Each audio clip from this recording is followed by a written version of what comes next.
Donc, merci beaucoup d'être revenu en grand nombre.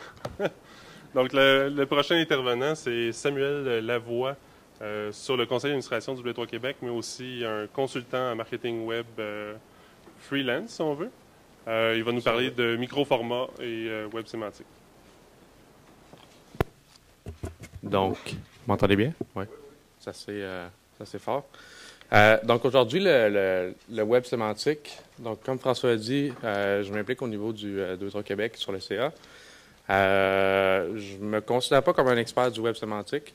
Par contre, je pense que c'est un élément qui est important pour les gens SEO, les gens qui sont en développement web, de comprendre l'opportunité qu'offrent ce qu'on entend récemment, là, les rich snippets.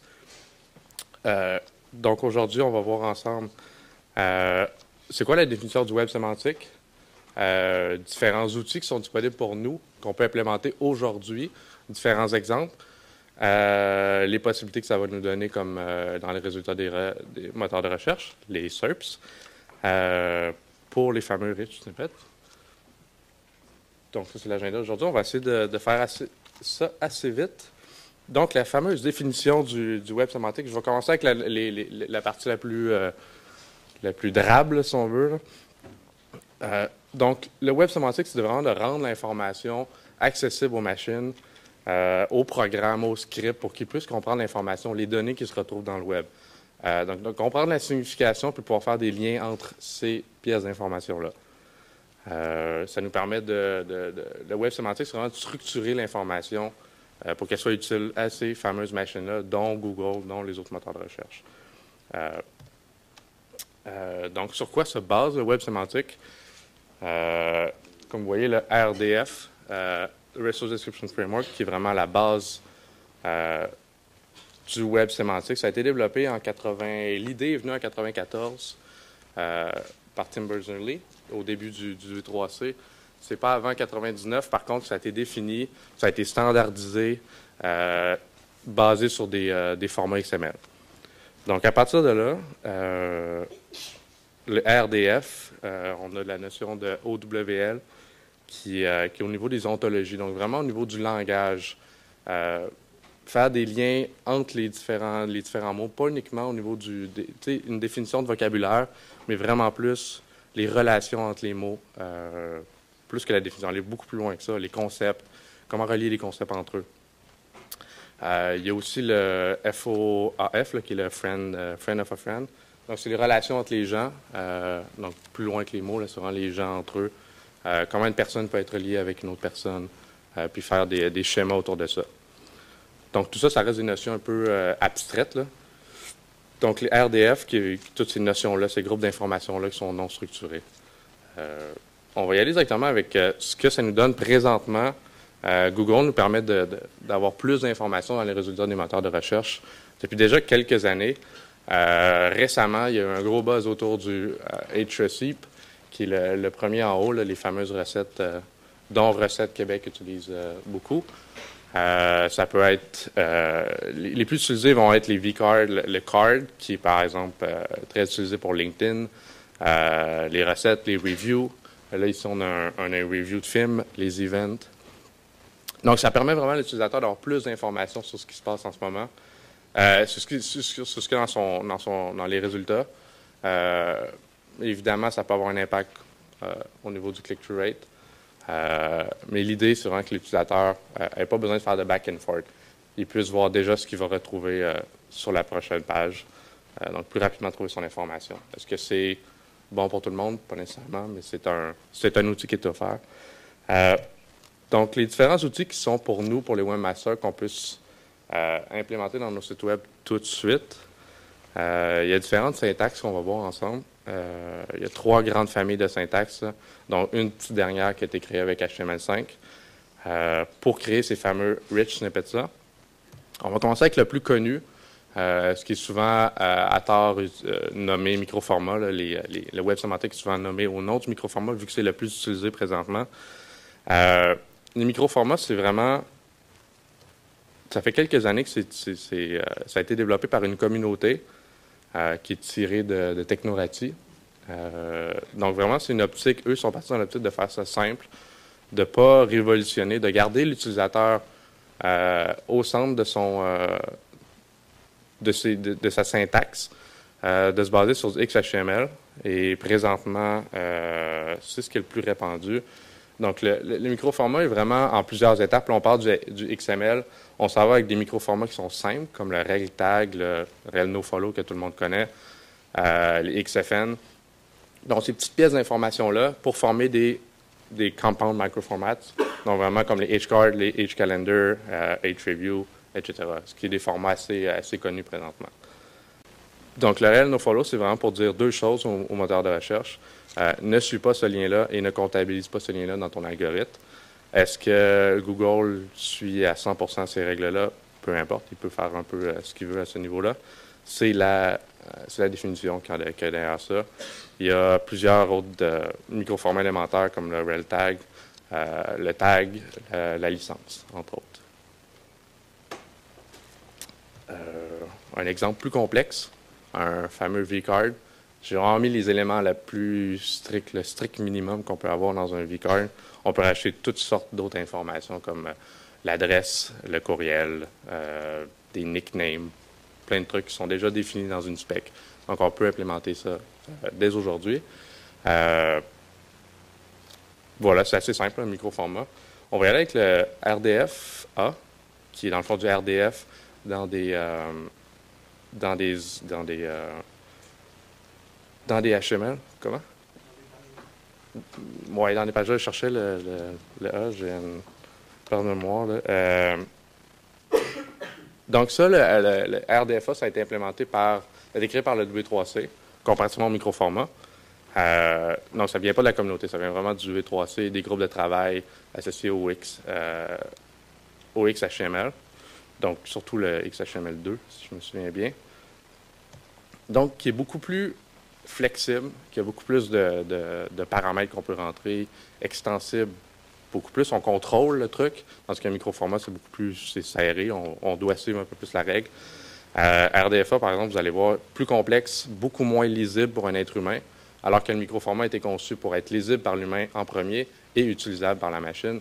Là, c'est vraiment des données qui sont... on ajoute des namespaces XML. Je suis un peu technique, mais... Donc, ça donne un résultat comme ça ici.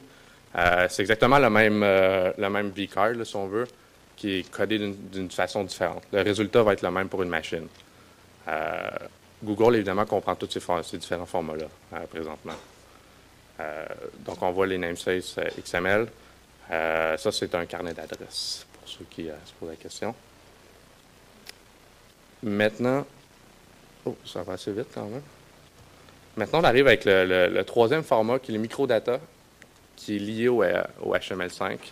Donc, il y a un gros buzz en ce moment-ci à ce niveau-là.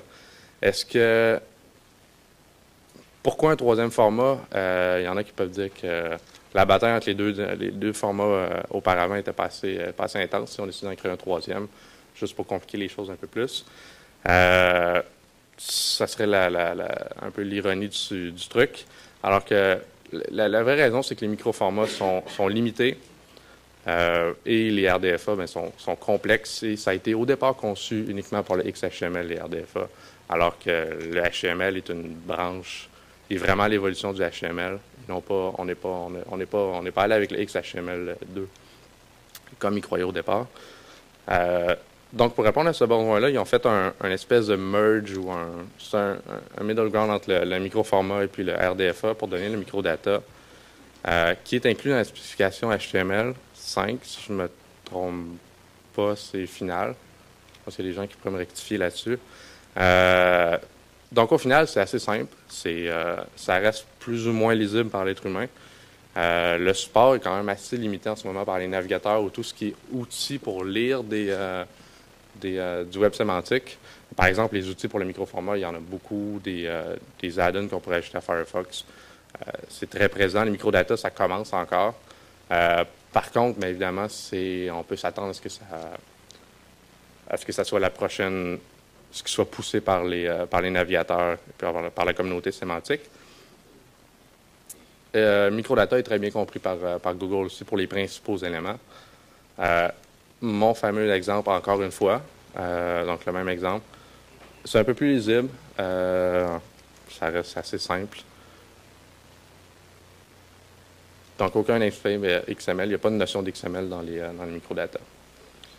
La fameuse question, OK, excellent, on a 3 beaux formats maintenant. Qu'est-ce qu'on fait avec ça? Qu'est-ce qu'on implémente sur notre site web aujourd'hui? Parce qu'on veut nos beaux rich snippets. Implémenter RDFA, ça peut être une solution. Je pense que c'est les gens qui ont vraiment besoin d'aller profond dans la web sémantique, qui ont besoin d'un outil vraiment large, qui est très bien supporté, ça fait de nombreuses années qu'il y a des gens qui travaillent là-dessus. Je pense qu'on pourrait aller avec la RDFA. Le microformat, ça peut être une solution pour les gens qui veulent utiliser un format qui est plus sexy, qui est plus simple et qui est très, très populaire. Les microdata, bien, c'est évidemment, je recommanderais d'utiliser ça si vous pensez porter votre site web ou transiger vers le HTML5. Ça pourrait être quelque chose que vous pourriez regarder de ce côté-là. Donc, les étapes pour passer au microformat. Évidemment, la première étape, c'est vraiment de choisir son format avec lequel on veut travailler. Est-ce que c'est les microdata, par exemple? Alors, ensuite de ça, il faut le coder ou le générer. Il y a des générateurs ici, des exemples que j'ai pris sur des billets de blog. Ils sont assez connus. Là. On peut générer son HCard en rentrant dans un petit formulaire sur une page web.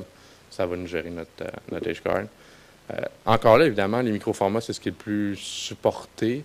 Donc, généralement, il y a plus d'outils autour de ça. Donc, c'est plus simple. Il y a des outils comme WordPress, par exemple, des CMS qui vont avoir une flopée de plugins qui vont pouvoir implémenter les microformats. Il y a des thèmes sur WordPress qui sont microformat friendly. Par exemple, le thème 2010, qui est le thème de 3.0. Et implémente déjà certains microformats comme le tag et puis le vCard. D'autres CMS comme Drupal sont plutôt allés sur le RDFA. Drupal 7 intègre la plupart des RDFA dans son core. Donc, une fois que c'est intégré dans notre site web, qu'est-ce qu'il faut faire? Il faut le tester. Évidemment, il y a un outil que Google offre pour valider ses microformats, ses données sémantiques. Et encore là, si Google, après plusieurs semaines, n'est pas venu, ça n'apparaît toujours pas dans les résultats des moteurs de recherche pour son site web, on peut le soumettre, qui est en gros une grosse page de contact. On définit qu'est-ce qu'on a mis, qu'est-ce qu'on a fait, et pourquoi notre site devrait avoir des rich snippets. Et évidemment, patienter, parce que c'est comme ça que ça fonctionne avec Google. C'est pas parce que, évidemment, vous les mettez dans votre code que Google va en tenir compte. Il faut quand même avoir une certaine notoriété. C'est pas parce qu'on fait un site de review sur des films qu'on va être la référence là-dedans qui va nécessairement l'afficher dans les SERPs. Donc, il y a cette question-là aussi qu'il faut tenir en compte. Est-ce que votre site web est assez populaire pour pouvoir en tirer profit à long terme? Ou est-ce que vous voulez vous rendre là? Maintenant, qu'est-ce que ça nous rapporte de faire toutes ces belles choses-là? Les fameux free hogs. Donc, les conséquences d'utiliser les données sémantiques dans notre site web, évidemment, ça rend le crawler intelligent sur notre site Internet. Donc, il va comprendre l'information, il va comprendre les relations. Du moins, il va mieux comprendre les relations. Évidemment, le web sémantique, c'est encore jeune. Il n'y a pas beaucoup de sites qui ont implémenté à fond tous les différents formats. Évidemment, Google l'a mis de l'avant récemment. Il y a Facebook qui l'utilise. Des sites comme IMDb l'utilisent. Enfin, il y a beaucoup de gros sites qui vont l'utiliser, mais c'est pas at large. Il faut savoir que le HCard est le format le plus utilisé présentement. Je vous donner une idée comme ça, il y a à peu près 2 milliards de HCard disponibles. Donc, est-ce que c'est pas quelque chose qu'on est habitué de voir, mais c'est quand même très présent sur le web, dans le web caché, si on veut. La conséquence, je dis, c'est l'augmentation du click-through rate.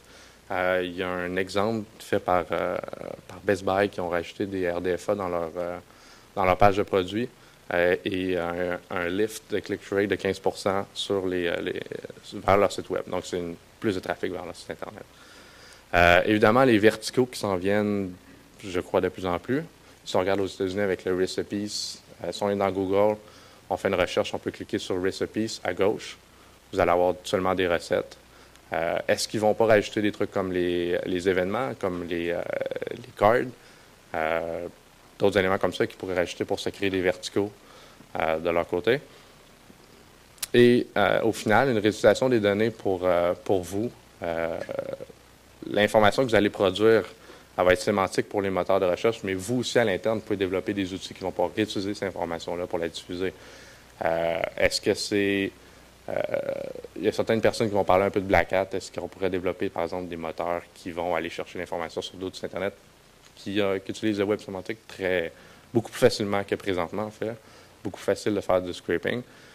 Mais je pense qu'au final, on s'en va vers ça, puis tout le monde va être gagnant là-dedans. Quelques petits pièges à éviter dans son implémentation. Donc, évidemment, le code doit être valide. Je pense que c'est la nature même de la bête. Si on définit trop peu d'informations dans ces données, Google pourrait, par exemple, dire mais il n'y a pas assez d'informations. Pour moi, ça ne me donne pas je ne mettrai pas de rich snippet pour ça. Cacher les données. Je pense qu'on en a parlé tout à l'heure, les gens en CSS qui cacheraient certains blocs d'informations. Donc, on pourrait être tenté, par exemple, c'est-à-dire, je vais rajouter un vCard, je vais mettre tout le gros bloc en CSS display none, puis voilà, c'est fait. C'est pas ça le but du web sémantique, c'est vraiment de s'attacher aux informations qui se retrouvent déjà sur votre site web et d'y donner une sémantique. C'est aussi simple que ça. C'est vraiment de ne pas cacher des numéros de téléphone, de ne pas cacher des informations au moteur de recherche, mais plutôt de les aider à comprendre qu'une série de 10 chiffres, ben c'est pas un numéro de l'auto, mais un numéro de téléphone plutôt. C'est toute cette notion-là.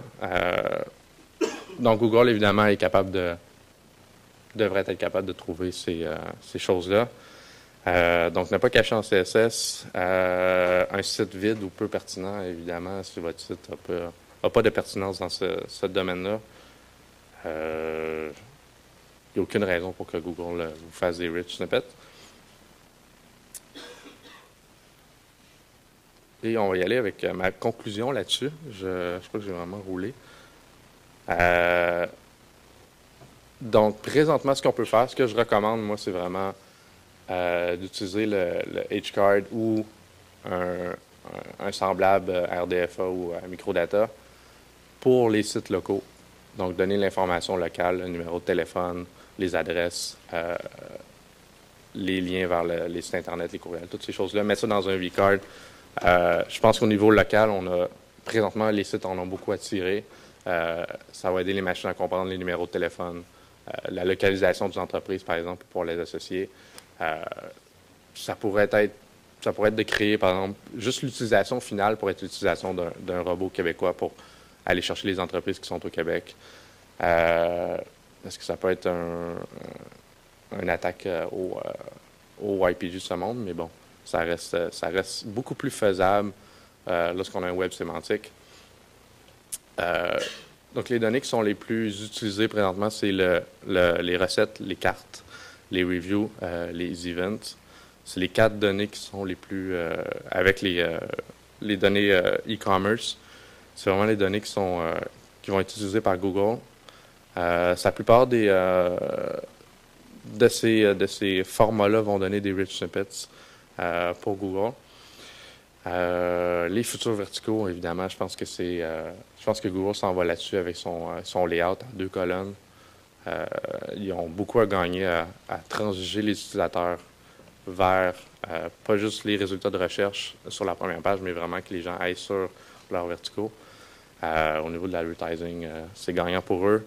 Et comme je mentionnais, le SEO local. Voilà. J'ai quelques petites ressources au niveau des liens RDFA, microformat. Il y a une communauté web sémantique francophone. Sinon, l'outil, je pense que tout le monde peut commencer à créer son vCard, le soumettre à l'outil, voir qu'est-ce que ça donne, puis déjà d'en profiter et de pouvoir dire qu'on fait du web sémantique. Petite séance de questions. J'ai un point que je voudrais ajouter quand même. Je pense que Google, au niveau des... je suis allé là-dessus, au niveau des rich snippets, je pense qu'on est tous à l'aise ici que Google n'a pas inventé la roue là-dedans, que Yahoo, au niveau de SearchMonkey, avait déjà développé avait déjà commencé à développer cette notion-là. Je sais pas si on veut y aller avec une question. Donc, dans le fond, je vais me promener avec le micro pour ceux qui ont des questions. Je vais tenter de répondre. Comme j'ai dit, je me considère pas expert en sémantique, mais... Oui, donc bonjour Mohamed Alami.